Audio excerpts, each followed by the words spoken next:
చొప్పున మరొకసారి మనం ఆయన సముఖంలో చేరి ఆరాధించి ఒక విశేషమైన సమయాన్ని మనకు అనుగ్రహించాడు. చదివిన లేఖన భాగంలో నుంచి ఈరోజు అంశాన్ని మనం ఆలోచించాం.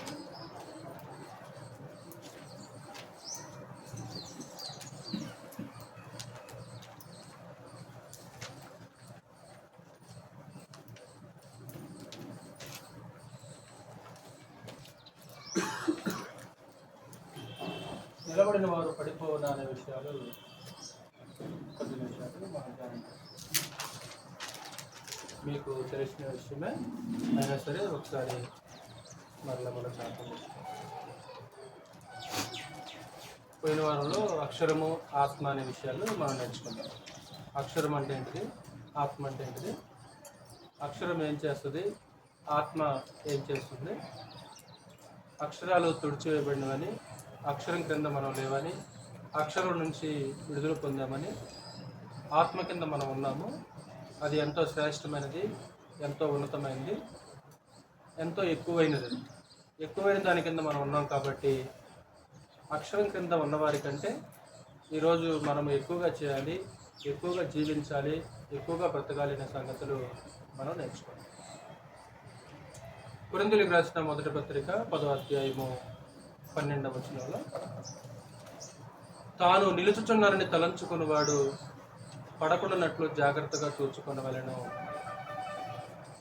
అంటే నిలబడ్డ వారికి, నిలబడ్డాను అని ఆలోచన తలంపు కలిగిన వ్యక్తికి ఒక హెచ్చరిక ఇస్తున్నాడు అపోస్తుడైన పౌలు. అంటే నిలబడ్డ వాళ్ళు పడిపోతారా? నిలబడ్డ వాళ్ళు పడిపోయే ప్రమాదం ఉందా? వాస్తవానికి బాప్తిస్మం అనేది పరలోకానికి తొలిమెట్టు అనుకుంటే బాప్తిస్మం పొందడంతో పని అయిపోలేదు. వాస్తవానికి అమ్మయ్య నేను బాప్తిస్మం పొందాను, ఇక నా పని అయిపోయింది అని అనుకోకూడదు. అది వాస్తవానికి తొలిమెట్టే, కానీ వాస్తవానికి జీవితాన్ని మనం అప్పుడే ప్రారంభించాం. అంటే నువ్వు ఎప్పుడు బాప్తిస్మం పొందావో అప్పుడు నువ్వు జీవితాన్ని ప్రారంభించావు. ఈ ప్రయాణంలో పడిపోయే ప్రమాదం ఉంది, తొలగిపోయే ప్రమాదం ఉంది, దేవునికి దూరం అయిపోయే ప్రమాదం ఉంది. కాబట్టి అపోస్తలుడైన పౌలు జాగ్రత్త. వాస్తవానికి జాగ్రత్త మనం ఎప్పుడు చెబుతాం? ఎప్పుడన్నా ప్రమాదం ఉంటే జాగ్రత్త అని చెబుతుంటాం. ప్రయాణం ఇంటికి వచ్చిన కూతురు పిల్లలు వెళ్ళిపోతున్నారు అనుకో, తిరిగి మరలా జాగ్రత్తగా వెళ్ళమ్మంటాం. కొడుకు బైక్ వేసుకుని బయటికి వెళ్ళిపోతున్నాడు అనుకో, జాగ్రత్తగా నడుపు అంటాం. అంటే ఏదో ఒక ప్రమాదం ఉంది కాబట్టే జాగ్రత్త అని మనం మాట్లాడతాం. ఇక్కడ పౌలు కూడా ఏమంటాడంటే జాగ్రత్త చెప్తున్నాడు. పౌలు కూడా ఇంకా ఏమంటాడు మీకు తెలిసినట్లు ఫిలిప్పీలతో కూడా, నేను మీతో లేని ఈ కాలమందును మీ సొంత రక్షణను భయముతోనూ వణుకుతోనూ.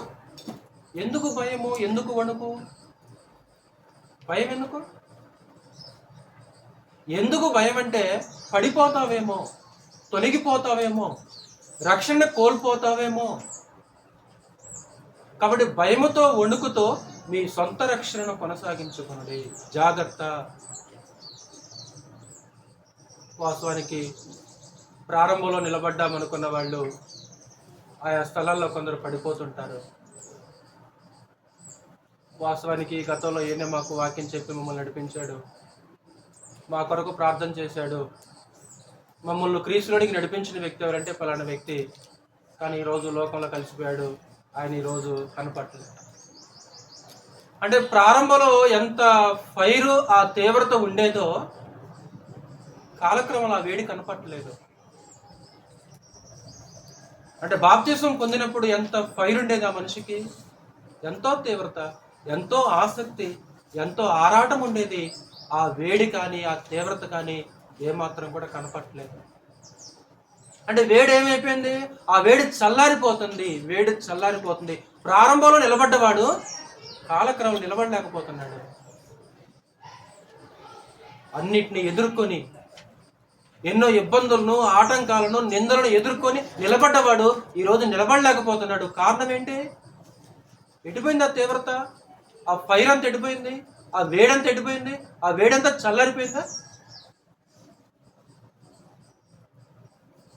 జాగ్రత్తని మాట్లాడతాను. నిలుచుచున్నానని తలంచుకున్నవాడు పడకుండానట్లు జాగ్రత్తగా చూసుకోవాలి. నేను నిలబడ్డానని కాళ్ళు ఎగరాయి మాకు. లేకుంటే నాలాగా నిలబడేవాడు లేడు, లేకుంటే నాలాగా వాక్యం చెప్పేవాడు లేడు, నాలాగా పాటలు పాడేవాడు లేడు, నాలాగా బ్రతికేవాడు లేడు అని మన కాళ్ళ దగ్గర వెళ్ళాల్సిన అవసరం లేదు. ఎందుకంటే మనల్ని పడగొట్టడానికి 24 గంటలు నిద్రపోకుండా ఎదురు చూసే ఒక వ్యక్తి ఉన్నాడు. అపవాది తనకు సమయము కొంచెమేను తెలుసుకొని బహు క్రోధము గలవాడి మీ యొద్దకు దిగి వచ్చి ఉన్నాడు. నిద్రాహారాలు మానేసి 24 గంటలు కూడా వాడు పొంచుంటాడు. ఎందుకంటే మనల్ని పడగొట్టాలి.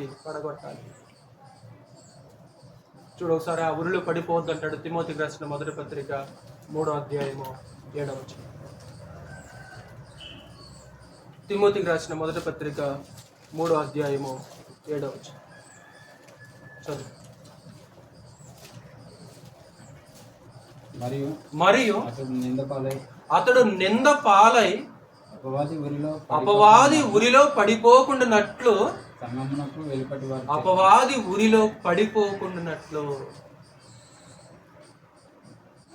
ఎవరి ఉరి? అపవాది ఉరి. అంటే అపవాది ఏం చేస్తుంటాడు? వాడు ఉరులు పన్నుతుంటాడు. వాడు బాణాలు సంధిస్తుంటాడు. వాడు ఎరవేస్తుంటాడు. అపవాది ఎర్ర. చేపలు పట్టే జాలర్లు ఏం చేస్తుంటారంటే ఆ చేపలు పట్టుకోవడానికి ఫస్ట్ ఏం చేస్తున్నారంటే ఎర్ర చూపిస్తుంటారంట. అదేం చేస్తుందంటే ఓహో నాకు సులువుగా ఆహారం దొరికిందని ఏం చేస్తుందంటే ఆ ఎర్రను మింగటానికి వచ్చేసినప్పుడు ఆ గాలానికి చిక్కుకొని వినవెల్లాడిపోతుంటది. అంటే చేపలు పట్టడానికి ఎలాగైతే ఎరవేస్తాడో ఒక జాలరి, అలాగే అపవాది కూడా ఏం చేస్తుంటాడంటే ఎరవేస్తుంటాడు. ఎర్ర. అనేక మంది వాడి ఎర్రలో పడిపోయి దేవునికి వ్యతిరేకంగా బ్రతికినట్లు మనకి చరిత్రలో కూడా, గ్రంథ చరిత్రలో కూడా మనకు అనిపిస్తుంది. నేను చెప్పాను కదా మొన్న, వాడి వయసు ముందు, వాడి అనుభవం ముందు, ఈరోజు మన వయసు ఎంత, మన అనుభవం ఎంత? వాడి వయసు ఎంత? 6025 సంవత్సరాలు. ఈరోజు మన వయసు ఎంత, మన అనుభవం ఎంత? వాడు ఎలాంటి వాడిని చూశాడు? మనకంటే బలవంతులు ఎంతో మందిని చూశాడు. ఎంతో మంది బలవంతులను చూశాడు. ఎంతో మంది గొప్ప వాళ్ళని చూశాడు. ఎలాగైనా సరే వాళ్ళని పడగొట్టాలి. ప్రభుని యేసు దగ్గరకు వచ్చేస్తే అంటే ప్రభుని యేసునే నేల కోల్చాలి అనే ఆలోచన కలిగిన వాడు. కానీ ప్రభుని యేసు దగ్గర వాడి పప్పులు ఉడకలేదు. ఎంతో జ్ఞానంతో, ఎంతో యుక్తితోటి వాడిని చిత్తుగా ఓడించేశాడు. వాడు ఊరిలో పడిపోలా. అంటే ఎర్రలు చూపించాడు. నువ్వు శ్రమ పడకుండా, నువ్వు కష్టపడకుండా, రక్తం కార్చకుండా సులువుగా నీకు రాజ్యాధికారం వచ్చే మార్గం చెప్తానన్నాడు. కుదరలేదు వాడి దగ్గర. అలాంటి మాటలు ప్రభుని యేసు దగ్గర కుదరలేదు. నువ్వు కనుక నాకు సాగలపడి నమస్కారం చేసావనుకో, ఇదిగో ఈ లోక రాజ్యాలు మొత్తం కూడా నీ స్వాధీనం చేస్తానన్నాడు. కానీ ప్రభుని యేసు వారు ఒప్పుకోలేదు. అంటే రాజ్యం ఎలా సంపాదించాలో, ఆ రాజ్యాన్ని ఎలా స్వాధీనం చేసుకోవాలో ప్రభుని యేసు వారికి తెలుసు. ఆ సందర్భంలో ప్రభుని యేసు వారు ఎంతో జ్ఞానంగా, యుక్తిగా ప్రవర్తించాడు. సహోదరులు, అపవాది ఉరిలో పడిపోకుండానట్లు, అంటే ఏ ఎరేస్తే పడిపోతావు నువ్వు? ఏ ఎరగ పడిపో, ఏ ముసుగు పడిపోతావు? ఎవరు చెబితే నువ్వు వింటావు? అంటే ఎవరు చెబితే నువ్వు వింటావో, ఏ ఎరవేస్తే నువ్వు పడిపోతావో, ఏ ముసుకేస్తే నువ్వు దేవునికి దూరం అయిపోతావో, నీ బలము, నీ బలహీనత ఎవరు తెలుసు? అపవాది తెలుసు. ఆదాము మోసపరచబడలేదు కానీ పడవా? నేను ఎలా పడగొట్టాలో నాకు తెలుసు, నువ్వు ఎవరు చెబితే వింటావో నాకు తెలుసు అన్నాడు. ఆదాము లేనప్పుడు, హవ్వ ఒంటరిగా ఉన్నప్పుడు వచ్చేసాడు. ఫస్ట్ హవ్వను పడగొట్టేశాడు. తర్వాత హవ్వ ద్వారా ఎవరిని పడగొట్టాడు? నీ బలమేంటో, నీ బలహీనత ఏంటో. అంటే వీడికి ధనం అంటే పిచ్చిడికి, అంటే దాన్ని ఎరేద్దాం. వీడికి స్త్రీ వ్యామోహం, వీడికి దాన్ని వెరవేద్దాం. వీడికి తిండి వ్యామోహం, వీడి దాన్ని వెరవేద్దాం. అంటే అలాగేం చేస్తుంటాడు? అనేక ఎర్రలేస్తుంటాడు, అనేక ఉరులు వేస్తుంటాడు. ఆ ఉరిలో మనం పడిపోకుండా మెలకు కలిగి ఉండవలసిన అవసరత ఉంటుంది సహోదరులారా. దానికై వాడు మనకంటే వయసులో ఎక్కువ వాడు కావచ్చు, వాడు మనకంటే అనుభవంలో ఎక్కువ వాడు కావచ్చు, కానీ పోయిన వారు మీకు చెప్పినట్లు గొర్రెపిల్ల రక్తమును బట్టి తామిచ్చిన సాక్ష్యమును బట్టి వానిని జయించి ఉన్నారు. యేసుక్రీస్తు యొక్క రక్తము ఎప్పుడైతే మనతో మన వెంట ఉంటుందో వాడు ఓడిపోయినవాడు.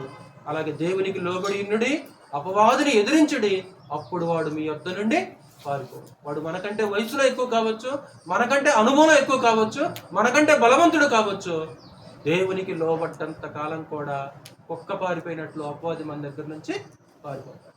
ఎప్పుడైతే మనం దేవునికి అవిధేయత చూపిస్తామో వాడికి బలం వచ్చేస్తుంది.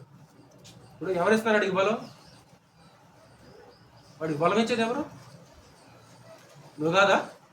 నీ ఆలోచనలు, నీ మాటలు, నీ కోరికలు, నీ శరీరాశలు, నీ సొంత ఆలోచనలు అవన్నీ పక్కన పెట్టి దేవుని చిత్తానికి విధేయతగా బ్రతుకుతుంటే వాడు ఏం చేయగలడు? నేను దేవునికి లోబడండి, వాడిని ఎదిరించండి, వాడు పారిపోతాడు మీ దగ్గర నుంచి. వాడు కొదమ సింహం కావచ్చు, వాడు సింహం కావచ్చు, వాడు సింహం వల్ల తిరుగుతున్నా సరే కుక్కలాగా పారిపోవాలంటే ఎవరికి లోబడాలి? ఆయన మాటలకు విధేయత చూపించినంత కాలం కూడా వాడు మన నుంచి దూరంగా ఉంటాడు.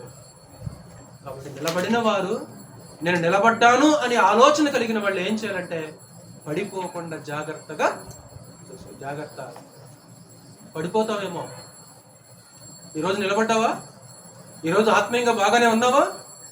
ఈరోజు నేను నిలబడ్డాను, ఆత్మీయంగా ఉన్నాను. ఒకవేళ దేవుడు నీకు భవిష్యత్తులో ఇంకా ఎక్కువ కాలం ఆయుష్ చేస్తే ఆ భవిష్యత్తులో నువ్వు పడిపోకుండా స్థిరంగా నిలబడవలసిన అవసరత, ఆ జాగ్రత్త నీ మట్టుకు నువ్వు కలిగి ఉండాలి. నీ మట్టుకు నువ్వు కలిగి ఉండాలి. కొద్ది నిమిషాలు ఆ సంగతులు మనం ఆలోచించాం. బైబిల్లో ఎవరైనా అలాగా పడిపోయారా? బైబిల్లో విశ్వాస జీవితం నుంచి పడిపోయిన వాళ్ళు ఎవరన్నా ఉన్నారా?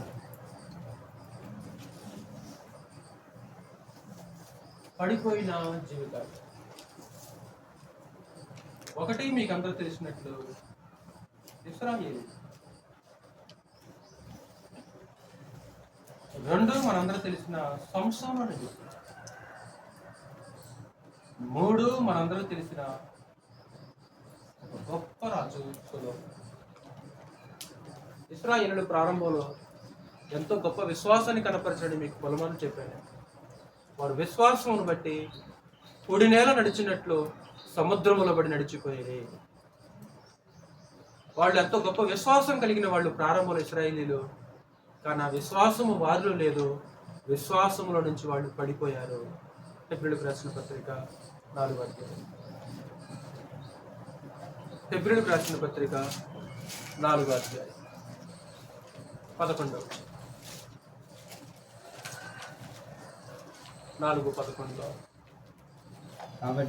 కాబట్టి అవిధేయత వలన వారు పడిపోయినట్లుగా మనలో ఎవడను పడిపోకుండా ఆ విశ్రాంతిలో ప్రవేశించుటకు జాగ్రత్త పడదాము. జాగ్రత్త, మరలా జాగ్రత్త చెప్తున్నాడు ఇక్కడ. అంటే వారు అంటే ఇక్కడ ఎవరమ్మా చూడారా? ఇశ్రాయేలు. అవిధేయత వలన వారు పడిపోయినట్లుగా అంటే ఇశ్రాయేలు ఏమైపోయారు? ఇశ్రాయేలు పడిపోయారు. ఎలా పడిపోయారు? అవిధేయత చూపించి పడిపోయారు. ఇశ్రాయేలు పడిపోవడానికి కారణం ఏంటి? వాళ్ళని పడగొట్టింది ఏంటిది? ఇశ్రాయేలుని పడగొట్టింది ఏంటిది? పౌలు 10వ అధ్యాయంలో జ్ఞాపకం చేస్తారు. వారు ఆశించినట్లు మనము చెడ్డ వాటిని ఆశించకుండా, అంటే ఆశించి పడిపోయారు. అలాగే మీరు వారు వలె సనగకుడి, అంటే సనిగి వాళ్ళు ఏమైపోయారు? అంటే ఒకవేళ మనం కనుక ఈరోజు భార్య మీద కానీ భర్త మీద కానీ సనుగుతున్నామంటే ఏ స్థితిలో నువ్వు ఉన్నావు? ఎక్కడున్నావు నువ్వు? అంటే వాళ్ళు పడిపోయారు. వాళ్ళు ఏం చేసి పడిపోయారు? ఎలా పడిపోయారు? వాళ్ళు ఆశించి పడిపోయారు, వాళ్ళు సనిగి పడిపోయారు, వాళ్ళు శోధించి పడిపోయారు, వాళ్ళు విగ్రహారాధన చేసి పడిపోయారు. కష్టాలు రాగానే వాళ్ళు మారిపోతారు. సుఖంగా ఉన్నప్పుడు బాగుంటారు, కష్టం వస్తే వాళ్ళు ఏమైపోతారు? మారిపోతారు. అప్పట్లాగా ఉండరు వాళ్ళు. విశ్వాసంలో ఉన్నప్పుడు ఎలా ఉన్నారో అలా ఉండరు. కష్టం వచ్చేస్తే టోటల్గా వాళ్ళ మాటలు మారిపోతాయి, వాళ్ళ ప్రవర్తన అంతా కూడా మారిపోతాయి. బిల్డింగ్కి పునాది సరిగా లేదనుకో, ఆ బిల్డింగ్ ఏమైపోతుందంటే ఒకసారి కూలిపోద్ది. ఒకసారి న్యూస్లో పేపర్లో కూడా మనం చూస్తుంటాం, 3 అంతస్తుల బిల్డింగ్ కుప్ప కూలిందంటే. అంటే 3 అంతస్తుల బిల్డింగు కుప్ప కూలిపోయింది అది. అంటే ఆ బిల్డింగ్ ఎలాగైతే కూలిపోయిందో ఇశ్రాయేలీయుల యొక్క జీవితాలు అలా కూలిపోయినవి అనే పదాన్ని ఉపయోగించాడు హోషేయ. మీరు కూలిపోయారు. ఎలా కూలిపోయారు? పాపం చేసి మీరు కూలిపోయారు. అంటే పాపం ఏం చేస్తుంటే ఒక మనిషిని పడగొట్టేస్తుంది. హోషేయ గ్రంథం 14వ అధ్యాయము 1వ వచనం చదువు సార్. దానియేలు ప్రక్కనే మనకు కనిపిస్తుంది. హోషేయ గ్రంథం 14వ అధ్యాయము 751వ పేజీ, పాత నిబంధన 14వ అధ్యాయము 1వ వచనం. ఇశ్రాయేలు నీ పాపము చేత నీవు కూలితివి గనుక, పాపము చేత నీవు కూలిపోయావు. నువ్వు నిలబడలా. ఎలాగున్నా నువ్వు కుప్ప కూలిపోయావు. పునాది సరిగా లేకపోతే బిల్డింగ్ ఎలాగైతే కుప్ప కూలిపోతావు. కొన్ని తుఫానుకి గాలికి కూడా మహావృక్షాలు ఏమైపోతాయి, పెద్ద పెద్ద మహావృక్షాలు ఆ స్తంభాలు కూడా ఏమైపోతాయి అంటే కూలిపోతాయి. చిన్న చిన్నట్టుగా అవి కూలిపోవు. ఒక తుఫాను కనుక పెద్ద గాలి చేస్తే ఆ మహావృక్షాలు బిల్డింగ్లు ఎలాగైతే కుప్ప కూలిపోతాయో, కష్టకాలంలో శ్రమల కాలంలో ఆశించి శోధించి సనిగి రోడ్లకు తమ విశ్వాస జీవితం నుంచి వాళ్ళు కూలిపోయారు, వాళ్ళు పడిపోయారు. ఈరోజు క్రైస్తవులకి ఒక హెచ్చరికిస్తున్నాడు హెబ్రీ రచయిత. ఆ విధేయత వలన వారు పడిపోయినట్లుగా మీరు పడిపోకుండా జాగ్రత్త. మీకందరూ తెలిసిన సంసోను మనకు కనిపిస్తుంటాడు. కారణ జన్ముడు అని అనకూడదు, కానీ బహుశా అతని జన్మ చూస్తే కారణ జన్ముడిలాగా ఆ మనిషి కనిపిస్తుంటాడు. ఎందుకు పుట్టించాడు సంసోన్ని? గుర్తొస్తుందా? తల్లితో ఏమంటాడు మానవ భార్యతో చేస్తే? ఒక కారణ జన్ముడిలాగా ఆ మనిషి మనకు కనిపిస్తుంటాడు. ఎంతో కాలం పిల్లలు రావిడికి గుడ్రలు ఆవిడ. అమ్మాని ఒక కుమారుని కంటావు, ఫిలిస్తీన్ల చేతిలో నుండి ఇశ్రాయేలుని ఏం చేస్తాడు? రక్షిస్తాడు. అంటే ఒక ఉద్దేశంతో దేవుడు గర్భఫలం ఇచ్చాడు ఆవిడకి. అంటే సంసోను పట్ల దేవునికి ఒక కళ ఉంది, ఒక ఆలోచన, ఒక ఉద్దేశం ఉంది. టోటల్గా ప్రారంభంలో బాగున్నా సరే కాలక్రమంలో ఆ ఉద్దేశాన్ని ఏం చేసిన మనిషి మర్చిపోయాడు. మహాబలవంతుడు సంసోను. ఒక గొప్ప బలాన్ని దేవుడు అతనికి ఇచ్చేసాడు. మీకు తెలుసు కదా, ఒకరోజు ఆ పెళ్లి ఇంటి దగ్గరికి వెళ్ళిపోతున్నప్పుడు కొదమసింహం ఎదురైతున్నప్పుడు ఆ కొదమసింహాన్ని ఏం చేశాడు? ఆ కొదమసింహాన్ని 2గా చీల్చేశాడు. మహాబలవంతుడు. తర్వాత ఫిలిస్తీన్ల మీద కోపంతో ఏం చేస్తున్నాడంటే 300 నక్కలను పట్టుకొని ఆ 2 తోకలను ముడేసి ఆ తోకల మధ్యలో దివిటి పెట్టేసి ఫిలిస్తీన్ల యొక్క గోధుమ చాలలోకి పంపించేస్తుంటాడు. తగలబడిపోతాడు. ఇప్పుడు 300 నక్కలని ఆ మనిషి ఎలా పట్టగలిగాడు? ఈరోజు కనీసం మనం ఒక కోడిని పట్టలేం కదా. ఒక్క మనిషి మనము కోడిని పట్టగలమా? మన వల్ల కాదు. ఫిలిస్తీన్లు బంధిస్తారు. ఫిలిస్తీన్లు బంధించినప్పుడు ఏం చేస్తారంటే జనపనారులాగా తెగిపోతాయి ఆ యొక్క సంఖ్యలు. అలాగే ఒకరోజు గేటుకు బంధించినప్పుడు ఏం చేస్తారంటే ఆ ఇనప గేట్లు ఎత్తేసి ఆ గేట్లు మొత్తం ఊడదీసి ఆ ఒక ఊరి చివరి ఇసిరేస్తారు.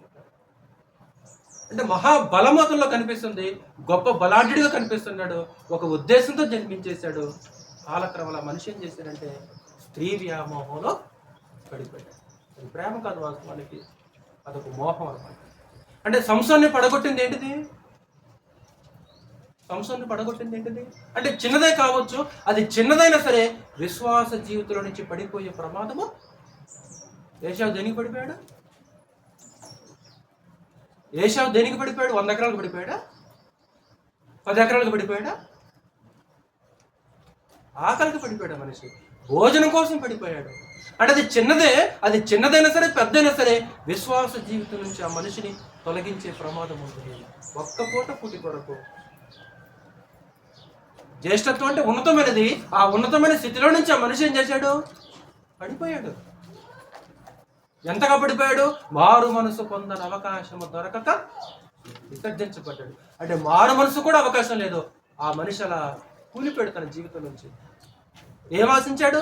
100 ఎకరాలు ఆశించాడు. తమ్ముడి నుంచి 100 ఎకరాలు ఆశించాల, కేవలం భోజనం ఆశించాడు. ఈ సంసోను ఇలాంటి బలాఢ్యుని పడగొట్టింది ఏంటంటే ఒక వ్యామోహం పడగొట్టింది ఆ మనిషిని. అతనుకున్న వ్యామోహం ఏంటంటే స్త్రీ.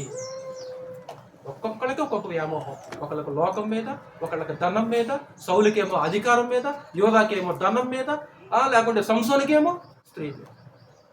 అది ప్రేమ కాదు వాస్తవానికి.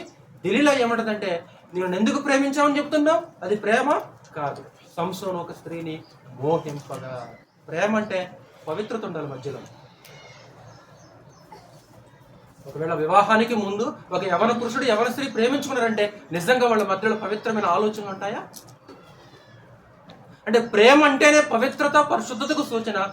అలాగుంటేనే దాన్ని ప్రేమ అనాలి. పవిత్రత లేకుండా, పరిశుద్ధత లేకుండా మేమిద్దరం ప్రేమించుకున్నామంటే ఏం చూసి ప్రేమించాం అమ్మాయిని? నిజంగా పవిత్రమైన ఆలోచనలు ఉన్నాయా? కాబట్టి ఇందుకు సంసారాన్ని ప్రేమించాడా? ప్రేమించాలా. ఏం చేశాడు? మోహించాడు. చదువు అన్నమాట. న్యాయాధిపతుల గ్రంథం 16వ అధ్యాయము 4 వచ్చి. న్యాయాధిపతుల గ్రంథము 16వ అధ్యాయము 4 వచ్చి. పిమ్మట అతడు షోరేకు లోయలోనున్న దెలీలా అను స్త్రీని మోహింపగా. మోహం, వ్యామోహం. యేసుక్రీస్తు అంటే మోహపు చూపు, అదొక మోహం. అదొక మత్తులో ఉండిపోయాడు మనిషి. టోటల్గా తన పని మర్చిపోయాడు, తన ఉద్దేశం మర్చిపోయాడు. తన ఉద్దేశం మర్చిపోయి స్త్రీ వ్యామోహంలో పడిపోయాడు. ఏదైతే చేయొద్దని చెప్పేశాడో తన రహస్యాన్ని ఆ స్త్రీకి చెప్పేశాడు. మీకు తెలిసినట్లు ఆ వెంట్రుకలు తీసేశాడు, సంకెళ్లతో బంధించేశారు. సంకెళ్లతో బంధించేసి కనుగుడ్లు పీకేశారు. కనుగుడ్లు పీకేసి ఏం చేశారంటే సంసం చేసుకెళ్ళి దాగోను గుడిలో ఆ స్తంభాలకి కట్టేశారు. ఆ తిరగలు విసిరే వాళ్ళ కలిపేశారు. అంటే ఆ బలవంతం ఏమైపోయింది ఇప్పుడు? అంటే అలాంటి బలవంతుడిని పడగొట్టింది ఏంటిది?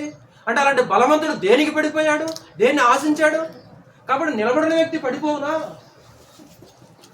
కాబట్టి తను నిలుచుచున్నానని తలంచుకున్నవాడు పడిపోకుండానట్లు జాగ్రత్త.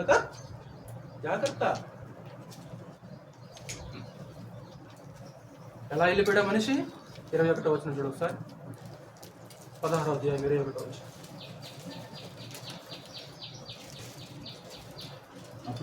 అప్పుడు ఫిలిష్తీయులు అతన్ని పట్టుకొని అతని కన్నులను ఓడదీసి గాజాకు అతన్ని తీసుకొని వచ్చి ఎత్తడి సంకెళ్ల చేత అతన్ని బంధించి కనుగుడ్లు పీకేశారంటండి. బతుకున్నప్పుడే ఎలాగైపోయిందండి ఆ మనిషి?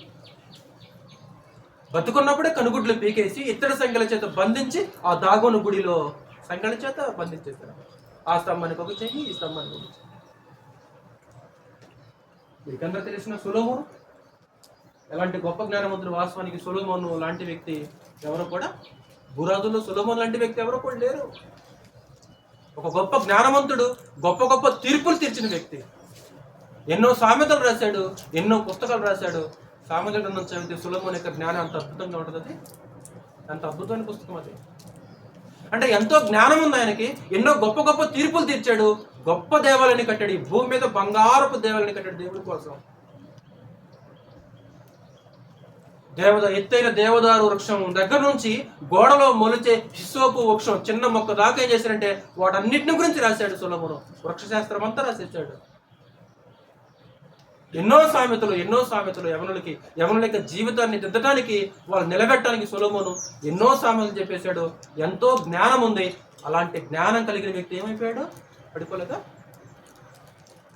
మీకు గుర్తొస్తుంది కదా ఇద్దరు తీర్పులు. చిన్నప్పుడు పాఠ్యపుస్తకాల్లో ఉండేది ఆ సందేశం. ఇద్దరు వేశ్యలు ఒక ఇంట్లో ఉండేవాళ్ళు.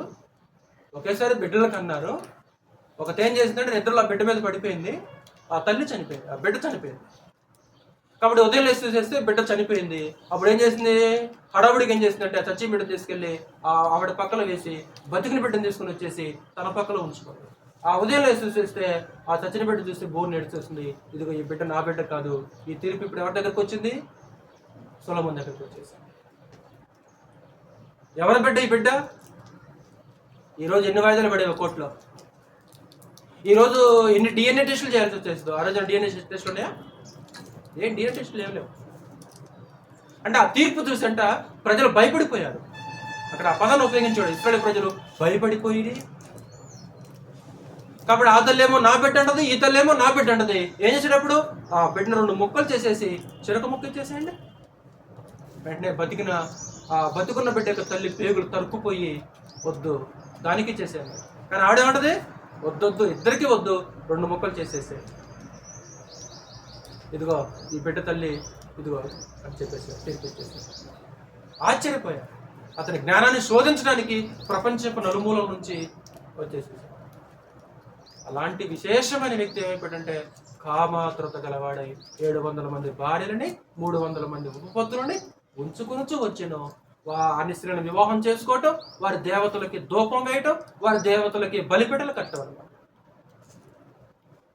అంటే కామాతురత వలన పడిపోయాడు, స్త్రీ వ్యామోహం వలన పడిపోయాడు, అలాగే ఆశించి సనిగి ఇశ్రాయేలును పడిపోయాడు. కాబట్టి సొలొమోను కంటే జ్ఞానవంతుడు మనమేమన్నా, లేకుంటే సంసోను కంటే బలవంతుడు మనమేమన్నా. కాబట్టి అపవాది యొక్క కుయుక్తి ముందు, వాడి చర్యల ముందు సొలొమోను యొక్క జ్ఞానం ఏమైపోయింది? ఏమైపోయాడు సొలొమోను? అలాంటి ఒక ఉన్నతమైన వ్యక్తి ఏమైపోయాడంటే పడిపోయాడు. అప్పుడు సొలొమోను గురించి ప్రభువు యేసు మాట్లాడితే ఏమంటాడు? ఆ గడ్డి పువ్వులలో కూడా, గడ్డి పువ్వుతో కూడా పాటు కూడా అలంకరించబడ్డాడు సొలొమోను. గడ్డి పువ్వుతో పోల్చాడు సొలొమోను. అలాంటి ఉన్నతమైన వ్యక్తి పడిపోవటం వలన ఈరోజు మన గొప్ప హెచ్చరికలుగా ఉన్నాయి సహోదరులు. ఈరోజు మనకిస్తున్న హెచ్చరిక ఏంటంటే, నిలుచున్నాము అనే ఆలోచన కలిగిన వ్యక్తులు పడిపోకుండా జాగ్రత్తగా చూసుకోవాలి. దేనికి మనం పడిపోతున్నాం? దేనికి మనం మారిపోతున్నాం? ఏం కనపడితే మనం మారిపోతున్నాం? ఏం కనపడితే మనం మన జీవితం, మన ఆలోచనలు మారిపోతున్నాయి? అప్పుడు దాకా బాగానే ఉంటున్నాం, కానీ మారిపోతున్నాం. దేనికి? ఏం చూసి? ఏం కనబడింది? భౌతికంగా ఎలాంటి పొల్యూషన్ లేదు, ఆత్మ సంబంధంగా ఎలాంటి పొల్యూషన్ లేదు. ఒక అత్యద్భుతమైన వాతావరణం ఏదైనా ఉంది. 2 భార్యాభర్తలు ఇద్దరు కూడా దేవునితో సహవాసం కలిగి ఉంటారు. ఒకరోజు ఆవిడ కంటికి ఒకటి అందంగా కనిపించింది, మారిపోయింది. అంటే హవ్వ మారిపోవడానికి కారణం ఏంటి? తన కంటికి ఒకటి అందంగా కనిపించింది. అంటే తన కంటికి కనిపించిన దాన్ని బట్టి ఏం చేసిందంటే, ఎంతకాలం దేవునితో సహవాసం కూడా ఏమైపోయింది? అది చిన్నదైపోయింది. అది చిన్నదైపోయింది. కష్టాలు వస్తే మారిపోవటం, ఎవరో మనుషులు కనపడితే మారిపోవటం, లేకుంటే ఏదో ఆశించేసి మారిపోవటం. అంటే ఎంతకాలం సహవాసం చేసావు కదా, ఎంతకాలం నడిచావు కదా, అంటే ఎంతకాలం నడిచి ఇంతకాలం దేవుని వాక్యం నేర్చుకున్నావు, మరి ఇదంతా ఏమైపోయింది? ఇదంతా ఏది ఒక్క చిన్నది కనపడగానే మారిపోయినావు నువ్వు. ఒక అద్భుతమైన వాతావరణంలో ఆదాము హవ్వలు పెరుగుతున్నారు, కానీ ఎప్పుడైతే కంటికి అందంగా కనపడదో టోటల్గా ఆవిడ ఆలోచనలు మారిపోయినవి. దేవుని కంటే, దేవుని సహవాసం కంటే అదే ఎక్కువ అనుకుందాం. కాబట్టి పడిపోకుండా జాగ్రత్త. చిన్నదే, అది చిన్నదైనా సరే ఒకవేళ మన ప్రమాదం నెట్టుద్దేమో. మనము హిజ్కియా రాజుల గురించి మనం నేర్చుకున్నప్పుడు కూడా హిజ్కియా గురించి మనం తెలుసుకున్నాం. నేను చెప్పాను కదా మీ గతంలో, డైరెక్ట్గా ధర్మశాస్త్రంలో 613 ఆజ్ఞలు ఉన్నాయి. సుమారు 613 ఆజ్ఞలలో హిజ్కియా ఏ ఆజ్ఞను అతిక్రమించాల, కానీ పడిపోయాడు మనిషి. పడిపోవడానికి కారణం ఏంటంటే గర్వం. ఏమంటాడు సామెతల గ్రంథం? మీకు తెలిసిన మాట కదా, 16వ అధ్యాయం 18వ వచనం. సామెతల గ్రంథము 16వ అధ్యాయం 18వ వచనం. పడిపోవటానికి, నాశనమునకు ముందు గర్వము నడుచును, పడిపోవుటకు ముందు అహంకారమైన మనస్సు. పడిపోవుట, గర్వం చేత పడిపోతారు కొంతమంది. ధనానికి పడిపోయేవాళ్ళు కొంతమంది, స్త్రీకి పడిపోయేవాళ్ళు కొంతమంది, గర్వానికి పడిపోయేవాళ్ళు కొంతమంది. డంబము, గర్వం, ఒక అహంకారం. నెబుకద్నెజరు కూడా పడిపోయిన కారణం ఏంటి? తేజో నక్షత్రమా, వేకుచుక్క, నీ వెట్లో ఆకాశం నుంచి పడితివి. గుర్తొస్తున్న మాటలు? నువ్వు ఎలా పడిపోయావు? నువ్వు ఎక్కడ ఉన్నావు? ఆకాశంలో ఉన్నావు. ఇప్పుడు ఎక్కడ ఉన్నావు? పాతాళంలో ఉన్నావు. పడిపోయిన కారణం ఏంటి? అంటే హిజ్కియా ఒక రకమైన మనసులో ఒక రకమైన అతిశయాన్ని చూపించడం మనిషి అక్కడ, ఒక రకమైన గర్వాన్ని చూపించాడు. కాబట్టి యెషయా ప్రవక్త ఏం చేశాడంటే, ఇదిగో నీ సంపద, నీ సొత్తుని, నీ పుత్ర సంతులంతా కూడా బబులోను నగరికి కొనుక్కోబడుతుందని చెప్పేశాడు. ఎందుకు? అతను చేసిన తప్పేంటి? కాబట్టి అతి సులువుగా పడిపోయే ప్రమాదం ఉంది సహోదరులు. అందుకే హెబ్రీ పత్రికలో ఏమన్నాడు? సులువుగా చిక్కులు పెట్టు పాపమును విడిచిపెట్టి. సులువుగా చిక్కులు పెట్టేస్తుంది, సులువుగా. ఈరోజు మనకి వీరి గురించి రాయబడిందంటే, ఈరోజు మనం కూడా ఏం చేయాలంటే వీరిలాగా పడిపోకుండా స్థిరంగా నిలబడటానికి మనం ప్రయాసపడాల్సిన అవసరం ఉంటుంది సహోదరుల. ఒకవేళ పడిపోయావనుకో, పడిపోయిన స్థితిలో ఉండ మాకు. పరమదేవుడు ఏం చేస్తున్నాడంటే లేపుతున్నాడు, లేకుంటే పిలుస్తున్నాడు. కింద మామూలుగా భౌతిక సంబంధంగా కింద పడిపోతే అక్కడే ఉంటావా? ఉండవు కదా, అక్కడ లేస్తావు కదా. బురదలో పడిపోయిన ఉంటావు, అక్కడే లేస్తావు కదా. ఒకవేళ ఆత్మీయంగా పడిపోయావా? ఆత్మీయంగా పడిపోతే ఆ పడిపోయిన స్థితిలోనే ఉండకుండా పరమదేవునికి పిలుపు ఏంటంటే తిరిగి లేమంటున్నాడు దేవుడు. రెండోది, పడిపోయిన స్థితి నుండి లే.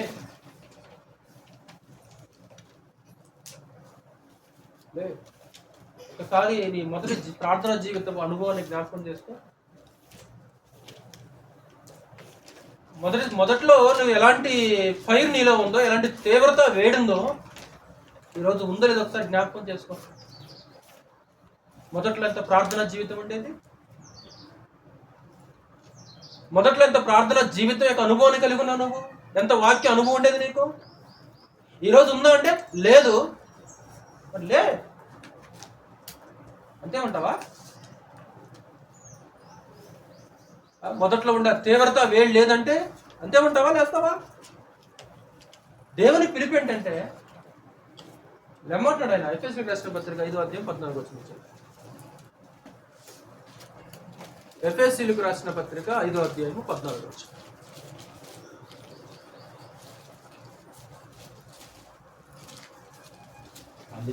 అందుచేత నిద్రించుచున్న నీవు మేల్కొని మృతులలో నుండి లెమ్ము, క్రీస్తు నీ మీద ప్రకాశించునని.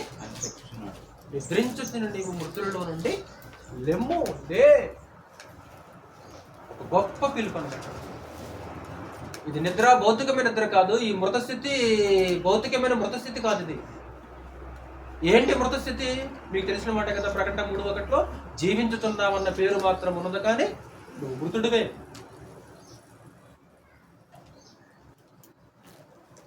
అంటే నీ కాలానికి తగ్గట్లు క్రియలు లేవు, నీ కాలానికి తగ్గట్లు నీ ప్రవర్తన లేదు.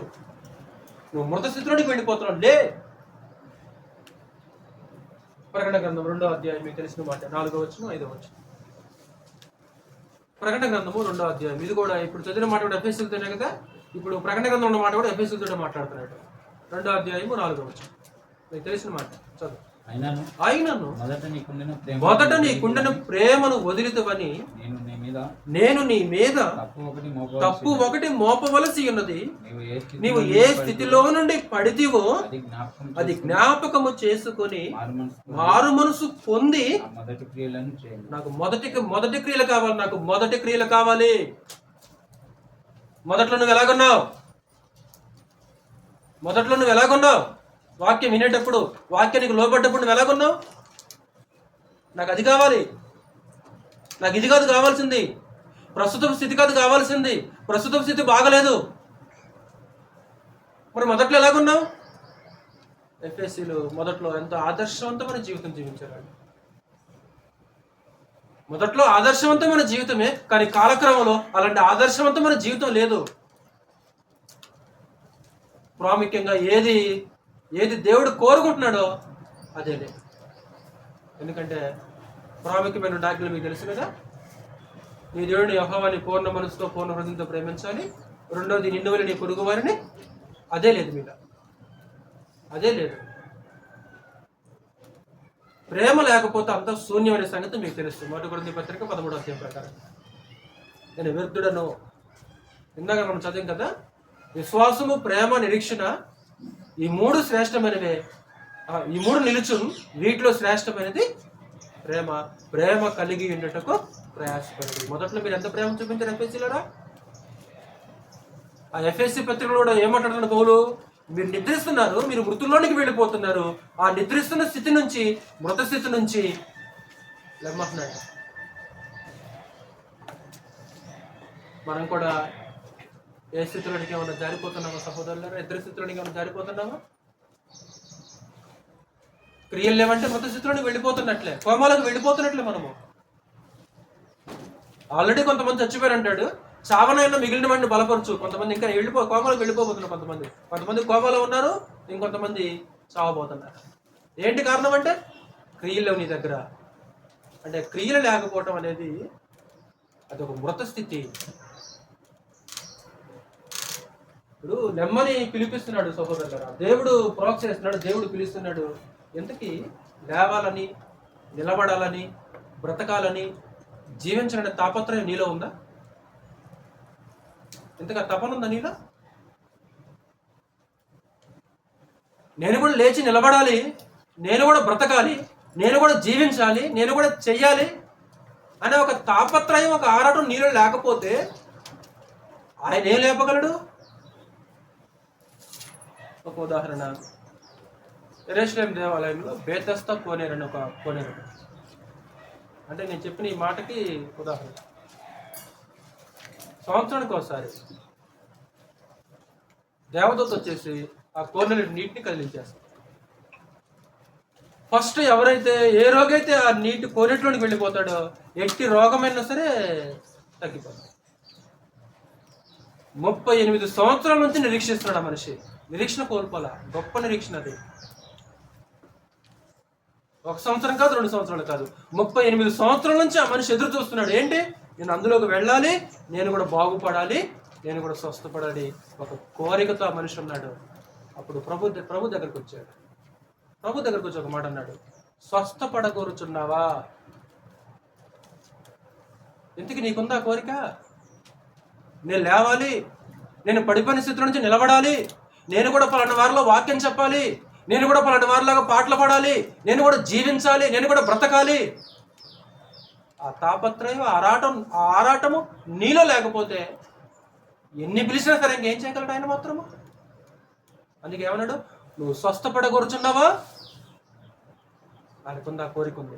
వెంటనే అనేసాం, అయ్యా నాకు ఎవరు లేరయ్యా, దయచేసి నాకు సహాయం చేయరాదు. నువ్వు లేచి నీ పరుపెత్తుకొని నడపడు.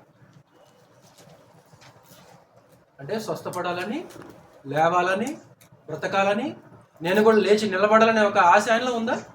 ఉంది కాబట్టి 35 సంవత్సరాలు ఎదురు చూస్తున్నాడు. లేకుంటే ఎప్పుడో పక్కెళ్ళిపోయాడు. నిలబడాలనే కోరిక, తపన అతనిలో కనిపిస్తుంది. ఈరోజు ఒకవేళ మొదటి స్థితి లేదనుకో, మొదటి ప్రేమ లేదనుకో, ఒకవేళ పడిపోయామనుకో, మరి తిరిగి లేవాలనే ఒక కోరిక, ఆరాటం నీళ్ళేమన్నా కనపడుతుందా? ఒకవేళ చల్లారి పడిపోయిన వ్యక్తిని ఖచ్చితంగా ఆయన తిరిగి లేపగలడు. మూడోది,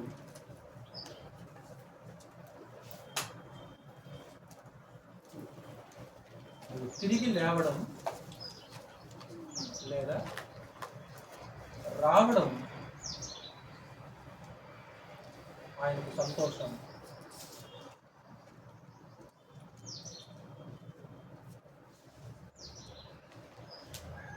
తిరిగి లేచి నిలబడటం, తిరిగి మరలా ఆయన దగ్గరకు రావటం దేవునికి ఒక మహా సంతోషం. అది గొప్ప సంతోషం, ఒక గొప్ప సంతోషం.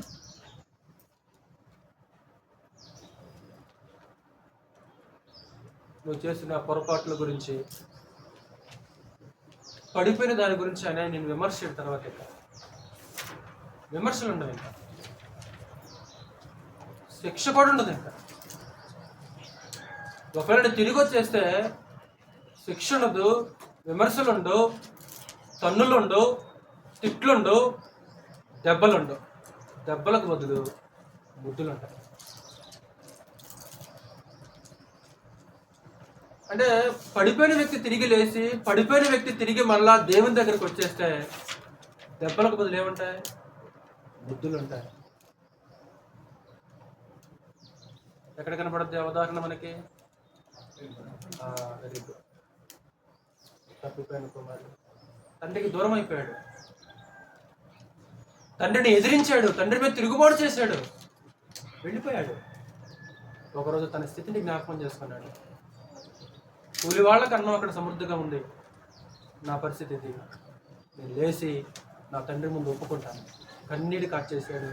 నా తండ్రి, నేను నీకును పరలోకానికి విరోధంగా పాపం చేశాను, నీ కుమారుడికి పెట్టుకో, మాకు నీ పనివాడికి నన్ను పెట్టుకొచ్చాలని. ఎందుకంటే నీ దగ్గర ఉంటే నాకు కావాలి, అంటే నిన్ను విడిచిపెడితే నా గతి అంటే నాకు అర్థమైంది, నా పరిస్థితి అంటే నాకు అర్థమైంది. నాకు అది వద్దు, ఆ గది వద్దు, నాకు ఆ స్థలం నాకు వద్దు. నేను నీ పాదాల దగ్గర ఉంటాను. అసలు కుమారుడుగా అనిపించుకుని నేను యోగ్యుని కాను, ఒక పనివాడిగా పెట్టుకున్నాను. చేసిన గతాన్ని బట్టి విమర్శించాడు తండ్రి. వెంటనే కౌగులించుకొని ఏం చేశాడు? మెడ మీద పడి ముద్దు పెట్టేశాడు. అందుకే నేనేం చెప్పానంటే, తిరిగి రాగలిగితే చేసిన దాన్ని బట్టి విమర్శలుండవు, శిక్షలుండవు, తన్నులు, బుద్ధులు, తిట్లు ఏముండవు, బుద్ధులు ఉంటాయి. వెంటనే ఒక ప్రశస్తమైన వస్త్రం తొడిగించేశాడు, ఒక ఉన్నతమైన స్థితిలో ఉంచేశాడు. గతాన్ని బట్టి నేను నిందించడం ఆయన, నువ్వు మార్చుకోవడం ఆయనకు కావాలి. నువ్వు ఏ స్థితి నుంచి పడితే ఒకసారి జ్ఞాపకం చేసుకో. అది ఆ తప్పైన కుమారుడికి జ్ఞాపకం చేశాడు. కాబట్టి మొదటిది ఉందా సహోదరులరా? మొదటిది ఆ మొదటి క్రియలు చేయి, ఆ మొదటి క్రియలు చేయి. నాకు మొదట్లో నువ్వు ఎలాగున్నావు? నేను నిలబెట్టగలడు. పత్రిక 14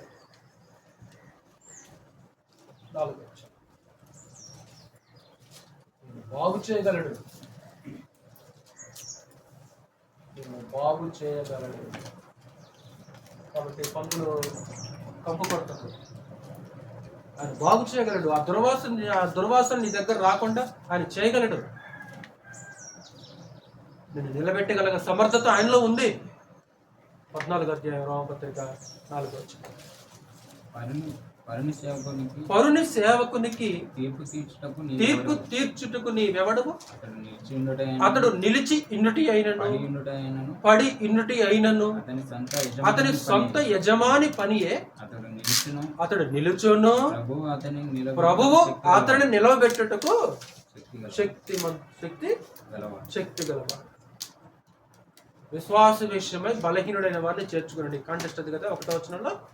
అంటే ఎవరో బలహీనతలో పడిపోయారు.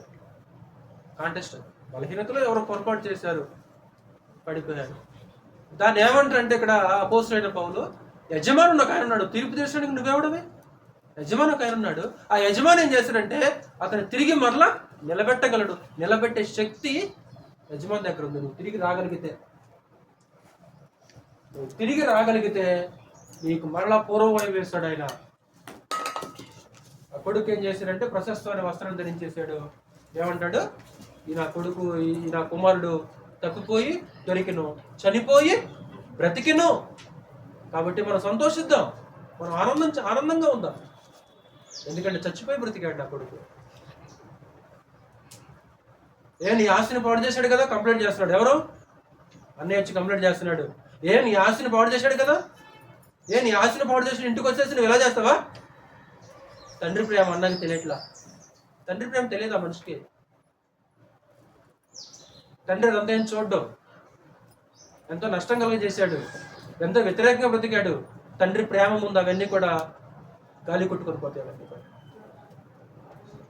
కన్నీటితో వచ్చేసి వేడుకున్నాడు, నా తండ్రి, నేను నీకు పరలోకానికి నేను విరోధంగా పాపం చేశా, అసలు నీకు కుమారుడు అనిపించుకుని నేను ఎగ్గిండి కాను, ఆ అర్హత కూడా నాకు లేదు, నాకు ఆ స్థానం చాలు. పరలోకపు తండ్రి ఏం చేశారంటే ఆ స్థానం కాదు నీకు ఇచ్చేది, నీకు ఇంకా ఉన్నతమైన స్థానం ఇచ్చేది. అంటే నీ విధేయత, నీ ఒప్పుకోలు, నీ మార్పు, నీ మారు మనసు. నేను బాగు చేయగలడు. వాసన వస్తుందా? దుర్వాసన వస్తుందా? తప్పిపోయిన ఇశ్రాయేలీయులు తిరిగి రావటం గురించి కూడా మాట్లాడుతున్నాడు. ఇర్మియా గ్రంథము 3వ అధ్యాయం. నేను చెప్తుంది మీకు అర్థమవుతుంది అనుకుంటున్నాను, మర్మాలేం కాదు, మీకు తెలిసిన విషయాలే. ఇర్మియా గ్రంథము 3వ అధ్యాయము 22వ వచనం. తప్పిపోయిన చెడిపోయిన ఇశ్రాయేలుని దేవుడు పిలుస్తున్నాడు. ఆయన చూడండి, వాళ్ళు ఎంత అవిధులైనా సరే పరమదేవుడు అంత వారి పట్ల ప్రేమ కనపరుస్తున్నాడు. ఇర్మియా గ్రంథము 3వ అధ్యాయము 22వ వచనం. భ్రష్టులైన బిడ్డలారా తిరిగి రండి, మీ అవిశ్వాసమును నేను బాగు చేసేదను. భ్రష్టులైన బిడ్డలారా, ఇశ్రాయేలులారా, మీరు అవిశ్వాసులు అయిపోయారు, తిరిగి నా దగ్గరికి రండి, నేను బాగు చేస్తా. మనుషులు నిన్ను బాగు చేయలేకపోవచ్చేమో, గాను బాగు చేయలేరేమో. నీ గాయాన్ని, నీ బాధల్ని మనుషులు తీర్చలేకపోవచ్చేమో. నేను చేస్తానది, నేను బాగు చేస్తాను, నా దగ్గరకు వచ్చేయండి. వినపడుతుందా పిలుపు? 30వ అధ్యాయం. ఎంత అవిధేయుడైనా సరే దేవుడు ఎంతో ప్రేమ చూపిస్తుంటాడు వారి పట్ల. 30వ అధ్యాయం 17వ వచనం కూడా చదువు ఒకసారి. 30వ అధ్యాయం 17వ వచనంలో, వారు ఎవరను లక్ష్య పెట్టని సియోననియు వెలివేయబడినదనియు ఏమనుకుంటున్నారు అన్యజనులు? అన్యజనులు ఏమనుకుంటున్నారు? ఎవరు లక్ష్య పెట్టని సియోను వెలివేయబడినది. ఇశ్రాయేలుని వెలివేశాడు దేవుడు. ఇశ్రాయేలుని వెలివేయబడ్డారు వాళ్ళు. మరి నేనేం చేస్తాను అంటే జనమైతే అలా చెప్పుకుంటారు వాళ్ళ గురించి. జనమైతేనేమో వాళ్ళ గురించి అలా చెప్పుకుంటున్నారు. కానీ దేవుడు ఏం చేస్తాడు? లక్ష్యం పడుతుంది. అయితే నేను నీకు ఆరోగ్యము కలగజేసేదను, వస్తే చాలు. జనం ఏమనుకున్నా ఓకే. ఎవరు లక్ష్య పెట్టిన సియోననియు వెలివేయబడిన వాళ్ళు దుర్మార్గులు. వాళ్ళు ఏమనుకున్నా సరే నేను నిన్ను బాగు చేస్తా, నీ గాయాలు కడతా, తిరిగి మరలా నీకు పూర్వ వైభవాన్ని ఇచ్చేస్తా. ఇంకొక మాట చదివి ముందుకెళ్దాం. 33వ అధ్యాయం అక్కడ 33వ అధ్యాయము 6వ వచనం. నేను దానికి ఆరోగ్యమును స్వస్థతను మరలా రప్పించుచున్నాను, వారిని స్వస్థపరచుచున్నాను, వారికి సత్య సమాధానములను సమృద్ధిగా బయలుపరిచాను. అంటే వాళ్ళంతా పాడైపోయినావా? గాయాలతో పాడైపోయారు, పాపాలతో, అపవిత్రత కలగజేశారు, అపవిత్రులు అయిపోయారు. 7వ వచనం, చెరలో ఉండిన యూదా వారిని, ఇశ్రాయేలు వారిని నేను రప్పించుచున్నాను, మొదట ఉండినట్లు వారిని స్థాపించుచున్నాను. మొదట ఉండినట్లు వారిని మొదటి స్థితి వాళ్ళకి ఇచ్చేస్తాను. 8వ వచనం, వారు నాకు విరోధముగా చేసిన పాప దోషము నిలవకుండా వారిని పవిత్రపరుతును, వారు నాకు విరోధముగా చేసిన దోషములన్నిటినీ తిరుగుబాటులన్నిటినీ క్షమించేదను. అంటే తిరిగి వచ్చేసామనుకో పరందములు గారు, క్షమిస్తాడా త్రోసేస్తాడు ఆయన?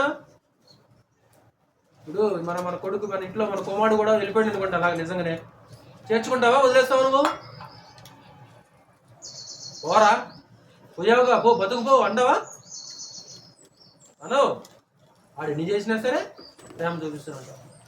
తండ్రి ప్రేమ వాడు పరలోకపు తండ్రి ప్రేమ కూడా ఏంటంటే, నువ్వు రా, తిరిగి నా దగ్గర రా. సరే నువ్వు పొరపాటు చేస్తావు, తెలియక నేను బాగు చేస్తాను, నిన్ను పూర్వ మొదటి స్థితి నీకు ఇచ్చేస్తాను, నేను పవిత్రపరుస్తా, నిన్ను క్షమిస్తా. నేను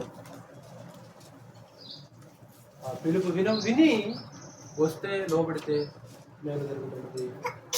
చివరగా కాబట్టి పడిపోకుండా సహోదరులారా, మనం అందరం కూడా స్థిరంగా నిలబడటానికి ప్రయాసపడాలి. స్థిరంగా నిలబడాలంటే మనం ఏం చేయాలంటే,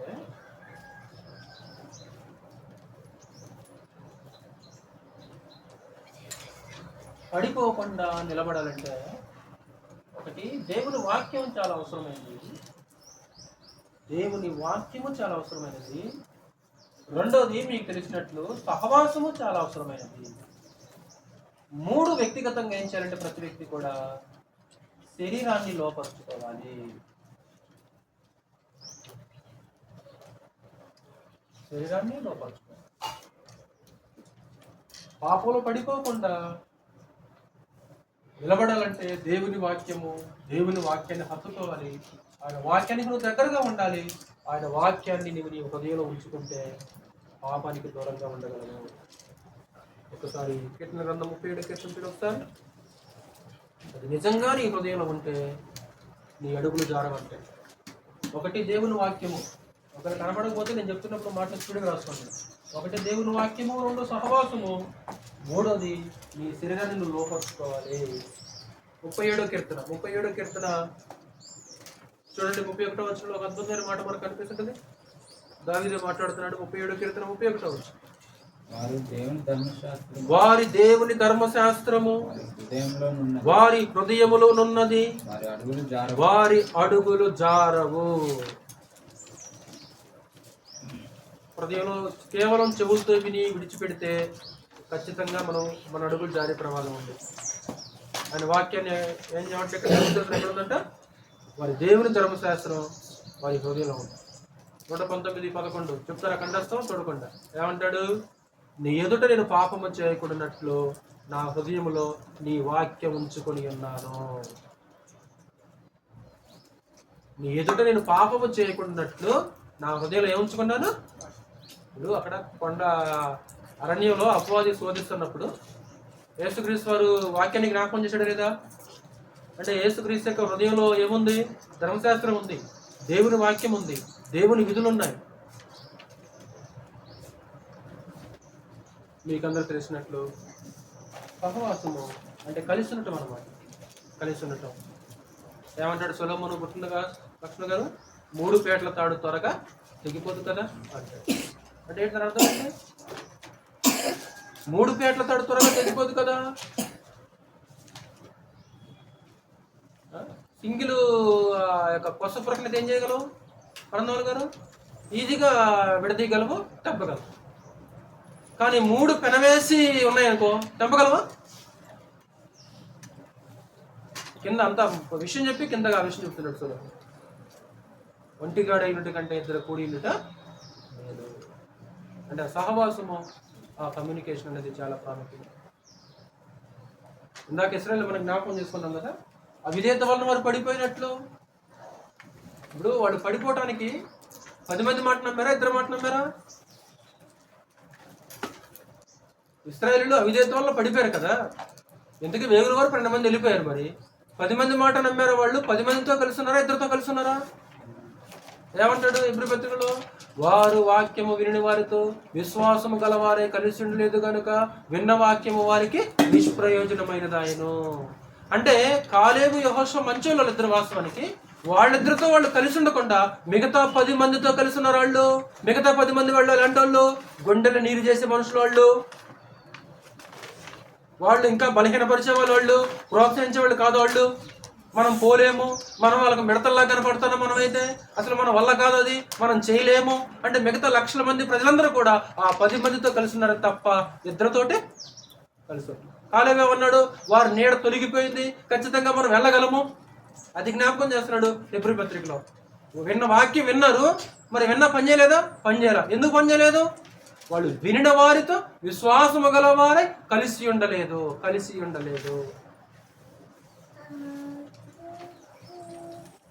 వాక్యం ఏమో కలిసేది గంట, మనం ఎక్కువగా కలిసి ఉండేదేమో. కాబట్టి అపోస్తుల బోధ యందును సహవాసం అందును రొట్టె విరుచుట యందును ప్రార్థన చేయటి యందును ఎడతెగక ఉండిరి. ఎడతెగక, కంటిన్యూడ్ అంటాడు ఇంగ్లీష్లో. కంటిన్యూగా ఏ విషయంలో? సహవాసంలో కూడా కంటిన్యూడ్గా ఉన్నాడు. కాబట్టి మన సహవాసం అయితే ఎవరెవరితోనంటాడు? తండ్రితోడను ఆయన కుమారుడైన యేసుక్రీస్తుతో కూడా మన సహవాసం ఉంది. ఆయన కాపాడుతాడు, చుట్టిల్లకుండా మన పాదాలు కాపాడుతాడు దేవుడు. యోధా పత్రిక 2:4 చదువు ఒకసారి. నువ్వు పడిపోకుండా, నువ్వు చుట్టిల్లకుండా నీ పాదాలు కాపాడుతాడు. ఎప్పుడు? నువ్వు ఎప్పుడైతే ఆయనకు దగ్గరగా ఉంటావో, నువ్వు ఎప్పుడైతే ఆయనతో సహవాసం చేస్తావో, ఆయన హత్తుకొని ఉంటావో, నీ పాదము చుట్టిల్లకుండా కాపాడే బాధ్యత ఆయనది. నువ్వేమో ఆయనకు దూరంగా ఉంటావా, అడంగడంగా ఉంటావా? నువ్వు దేవునికి దగ్గరగా ఉండకుండా అడంగడంగా ఉంటావు. అడంగడంగా ఉంటే నీ పాదము చుట్టిల్లకుండా ఏం చేస్తావు? మరి చదువు 24వ వచనంలో ఏం చేస్తాడు ఆయన? తొట్టిల్లకుండా మిమ్మును కాపాడుటకును తన మహిమ ఎదుట ఆనందముతో మిమ్మును నిర్దోషులుగా నిలవబెట్టుటకును శక్తిగల శక్తిమంతుడు. ఏ విషయంలో? తొట్టిల్లకుండా మిమ్మల్ని కాపాడటానికి. ఒకరోజు మహిమ ఎదుట ఆనందం నిర్దోషం నిలవబెట్టడానికి ఆయన శక్తిమంతుడు. నువ్వు దేవునికి దగ్గరగా ఉండాలి, ఆయన సహవాసానికి నువ్వు దగ్గరగా ఉండాలి. కాబట్టి పడిపోకుండా నిలబడాలంటే మీకందరూ తెలిసినట్లు ఆదాము అవ్వ ఇద్దరు కలిసి ఉన్నప్పుడు సాతాను వచ్చేసాడా, లేకుంటే అవ్వ ఒంటరిగా ఉన్నప్పుడు సాతాను వచ్చేసాడా? స్త్రీలారా, ఇద్దరు ఉన్నప్పుడు వచ్చేసాడా, ఒంటరిగా ఉన్నప్పుడు వచ్చేసాడా? కాబట్టి ఒంటరిగాన్ని పడగొట్టడం ఈజీయా, లేకుంటే 10 మందిని పడగొట్టడం ఈజీయా? సైలెంట్ గారు, ఒంటరిగాన్ని పడగొట్టడం చాలా ఈజీ. దావీదు ఒంటరిగా ఉన్నప్పుడు పడిపోయాడా, లేకుంటే సైన్యంతో కలిసి ఉన్నప్పుడు పడిపోయాడా? అంటే ఒంటరిగా ఉన్నప్పుడు ఏ ఆలోచనలు వస్తున్నాయి? ఏ థింక్ చేస్తున్నాడు ఆ మనిషి? ఒకవేళ యుద్ధంలో ఉంటే, యుద్ధ భూమిలో ఉంటే ఆ మనిషి ఆ రోజు తప్పు చేసి ఉండేవాడా? ఉండవలసిన స్థలం ఏంటి? యుద్ధ భూమి వాస్తవానికి. కానీ అక్కడ ఉండకుండా ఆ మనిషి ఎక్కడ ఉన్నాడు? అంటే కమ్యూనికేషన్. మీకందరూ తెలిసినట్లు అపోస్తలుడైన పౌలు మాట్లాడినట్లు 1 కొరింథీ పత్రిక 9:24లో ఇతరులకు ప్రకటించిన తర్వాత ఏమంటాడు? ఒకవేళ భ్రష్టుని అయిపోతానేమోనని నా శరీరాన్ని నేను ఏం చేస్తున్నాను? నలగొట్టి దాన్ని లోపరుచుకుంటున్నాను. ఆత్మ చేత శారీరక క్రియలను చంపుతూ ఈ శరీరాన్ని లోపరుచుకుంటే మనం నిలబడగలం తమ్ముడు. కాబట్టి ఇప్పటి వరకు మనం నిలబడి ఉండొచ్చు, కానీ భవిష్యత్తులో పడిపోకుండా చాలా జాగ్రత్తలు తీసుకోవాలి. కాబట్టి ఒక గొప్ప హెచ్చరిక హెబ్రీ పత్రికలో, అవిధేయత వలన వారు పడిపోయినట్లుగా మీరును పడిపోకుండా ఆ విశ్రాంతిలో ప్రవేశించుటకు జాగ్రత్త పడుతున్నాం. వాళ్ళు పడిపోయారు, వారిలాగా మీరు కూడా ఏం చేయొద్దు, పడిపోవాలి. వాళ్ళు సనిగారు, మరి పడిపోయారు. మరి ఇప్పుడు సనుగులు మానుకున్నావా? వాళ్ళు ఆశించి పడిపోయారు, ఆశించడం మానుకున్నావు. మరి శోధించి పడిపోయారు. వాళ్ళు శోధించటం, విగ్రహారాధన చేసి పడిపోయారు. విగ్రహారాధన చేయట్లేదా? కాబట్టి చాలా జాగ్రత్తగా భయముతో వణుకుతో బ్రతకాల్సిందిగా పడిపోతూ ముగిస్తున్నాను. ఇక్కడ బోడి కూర్చోవడం తీలరా నిలబడిన వారు పడిపోయిన విషయాలు మనం ఆలోచించాలి.